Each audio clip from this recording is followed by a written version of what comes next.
एभली भगवान निजे कांदिले एवं कांदी से उद्गल रे बंधन होई गले जेतेबेले उद्गल रे बंधन होई जाती सेही समय रे माता यशोदा अन्य काम रे व्यस्त थिबा समय रे कृष्ण कन्या से उद्गल को तळे पकाई निजे गुरुंडी गुरुंडी गुरुंडी गुरुंडी दुईटी जामळा वृक्षर मध्य स्थान रे पछले एवं जेतेबेले जामळा वृक्ष दुईटार मध्य स्थान रे पछिसंती सेही समय जेतेबेले टिके उद्गलटी जेतेबेले लागिला सेही समय रे जामळा अर्जुन वृक्ष द्वय बहुत चित्कार साउंड भीषण साउंड करी भीषण शब्द करी सेटारे दंडायमान होगा या देखि समस्त ब्रजवासी माने आश्चर्य ले जे देखो 6 दिन समय रे पुतना आशिला एते बड़ राक्षसी एवं जेते बेले भगवान को 3 मास होई थाए सेही समय रे संकट आशिला वर्षे समय रे दुनावत आशिला एवं एई बळी भाबरे ब्रज रे गोटिए परे गोटिए उत्पात वित्पात देखिबा को मिलुछि आज जामला अर्जुन वृक्ष द्वय मध्य कृष्ण को ऊपर पड़ी था सब कथा नंद महाराज कहले दाम द्वारा कई बांधी कन्हैया को से समय भाई बलराम जी कहले बाबाजी आही बांधी ना माता यशोदा बांधी से समय यशोदा को विभिन्न प्रकार दोष दियंती से नंद बाबा कहती तुम्हें कहीं कृष्ण जहाँ कले तुम्हें आजकल केबे बाड़ेबनी तुम्हें कौन सी दंड विधान करिवे नै जेतेबेले बापांकर एई गेल्लो बाणीटी सुनि दियंती कृष्ण कौन करंती से माता को देखि कहले माता तुम्हें मते आज बंधन करिजो एथिनि मते मु आज ठारु तुम सब कथा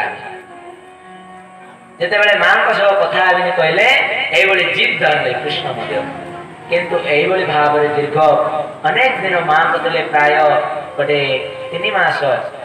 जेतेबेले मां को देले कथा होंतनी सेही समय रे ब्रजवासी मान आसी कहती रे कन्हैया तुम माँ कौन आउ किए तुम माँ को तो आउ कहीं कथा हो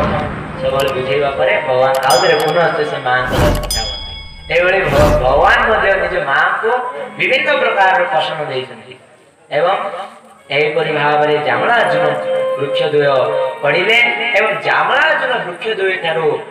दुईटी सुंदर अति सुंदर काय पुरुष बाहर से पुरुष द्वय बाहरी सेटारे भगवान को से प्रार्थना करिवार लागिले कोन कहले देह किमन्य धातो सम निषेक्तु कामातुरे वचः मातो पितुर्वा बलिनो क्रेतो अग्नये सुनो पिवा कहले जे प्रभु जे के अनंत विश्वर अनंत ब्रह्मांडर अधिपालक अधिनायक तांको आमे भगवान से भगवान को प्रार्थना करूछु ए देह जा द्वारा प्राप्ति होईची सेही देहदार प्रदान करथिबा से भगवान को आमे प्रार्थना करूछु एवं सेही व्यक्ति में भगवान को प्रार्थना करी से भगवान को वैकुंठ धाम प्राप्ति होती जेतेबेले एही कथा सुखदेव गोस्वामी परीक्षित को कहती सेही समय रे परीक्षित महाराज मन रे प्रश्न उठे जे एही पुरुष द्वय किए जे काहे कि वृक्ष जन्म से माने मनीष भाव की बड़ी आविर्भाव हेले तांकर वृत्तांत कहंतु सेही समय रे सुखदेव गोस्वामी कहले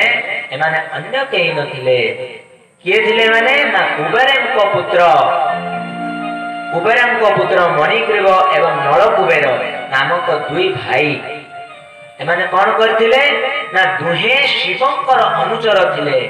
जे भगवान शिवंकर अनुचर भगवान शिवंक पाखपाखी रहिथिले किंतु तथापि सेमाने बारुणी नामक गोटे मदपान करी कौन करले ना निज पत्नी मानक सह जे कि नदी मानक मध्य श्रेष्ठ गंगा नदी रे से जल क्रीड़ा करथिले सेही समय रे हठात जानि पारिले आकाश मार्ग रे जाउथंती नारद महर्षि सेही समय रे देखिले जे कि शिवंकर अनुचर एवं से पुणी नल कुबेर एवं मणिग्रीव जे कि कुबेरंकर स्वयं पुत्र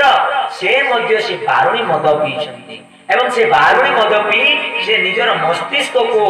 विच्युत कराई हराई देइछंती एवं निजर पत्नी मानक सह जल क्रीड़ा करी ତାହା ସବୁ ନିଜର ଆତ୍ମତୃପ୍ତି କରନ୍ତି। ଏଇ କଥା ଦେଖି ନାରଦ ଆସିଲେ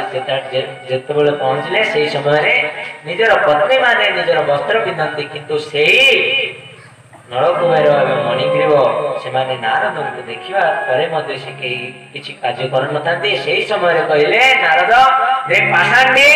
ତୁ ମୋର ଭଳି ସାଧୁଙ୍କୁ ଦେଖି ମଧ୍ୟ ତୁ କିଛି ତାର ବ୍ୟବସ୍ଥା କରୁନୁ, ତୁ ନିଜେ ବୃକ୍ଷ ଭଳି ସେଠାରେ ଠିଆ ହେଲୁ। ଏଥି ନିମନ୍ତେ ମୁଁ ତୁମକୁ ଅଭିଶାପ ଦେଉଛି, ତୁମେ ଦୁହିଁଙ୍କୁ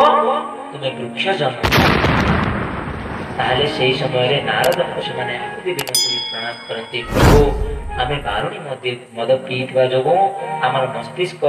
ତାହା କାର୍ଯ୍ୟ କରିପାରୁନଥିଲା, ସେଥି ନିମନ୍ତେ ଆମେ ଆପଣଙ୍କର ଉପସ୍ଥିତିକୁ ଜାଣିପାରିଲୁନୁ ଏବଂ ଆପଣଙ୍କୁ ସତ୍କାର ସ୍ୱାଗତ କିଛି ନ ଜଣାଇବା ଯୋଗୁଁ ଆପଣ ଆମକୁ ଅଭିଶାପ ଦେଇଛନ୍ତି। କିନ୍ତୁ ଆପଣ ବର୍ଣ୍ଣନ କରନ୍ତୁ ଯେ ଅଭିଶାପରୁ ମଧ୍ୟ କିଭଳି ଆମେ ମୁକ୍ତି ପାଇବୁ। ସେହି ସମୟରେ କହିଲେ ନା, ଯେତେବେଳେ ଦ୍ୱାପର ଯୁଗ ଆସିବ ସେହି ସମୟରେ କୃଷ୍ଣ କନ୍ୟା ଲାଲଙ୍କର ତୁ ଅଗଣାରେ ଥିବ, କୃଷ୍ଣ କନ୍ୟା ଲାଲଙ୍କର ଯେତେବେଳେ ତୁମ ପ୍ରତି ପାଦ ତାଙ୍କର ସ୍ପର୍ଶ ହବ, ସେହି ସମୟରେ ତୁମେ